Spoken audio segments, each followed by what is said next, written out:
Hello, this is Glumbush with a new puzzle for you guys. It's about a 4x4 tile puzzle like this one here.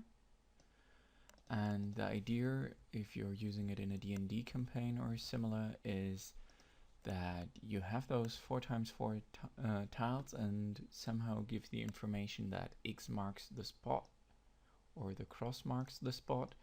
And with this design on the edges, if you put them together, the middle will form an X, and then the numbers and the letters inside, for example, give coordinates on a map where the lines of the grid have letters and numbers, or it could be referring to a chess piece similar to that coordinate system, or something else neat will happen if you solve this puzzle. But the bigger problem than just designing symbols and putting them on a square of paper is to make sure that there is one solution and only one solution.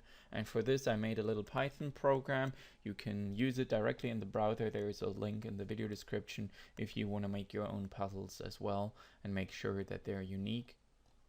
And it works a little like this. So there's 4 tiles: green, yellow, red and blue, and they're represented by this list.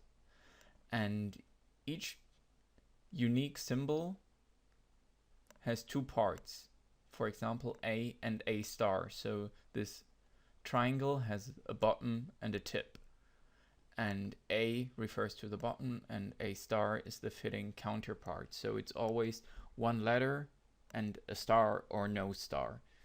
And you fill this list 1, 2, 3, 4 with 1, 2, 3, 4. And so this list over here is representing this configuration of tiles. And then you run it, and of course the result is the same. And then when you look at it, you can see, let's see, here's the solution. First, the yellow tile, so top left corner yellow tile, and it's rotated by 1, so 90 degrees rotation. Then the red tile, rotated 3 times, 1, 2, 3, and you can see, yeah, that fits. And then the blue tile is rotated 2 times, so 1, 2, and again, that does fit. And the green tile is rotated 0 times, and that does fit too. So you see the triangles point at each other, and there's only one solution. Otherwise, the program would give a longer list. I hope this is useful to you. Happy playing, puzzling, and riddling. See you next time. Bye bye.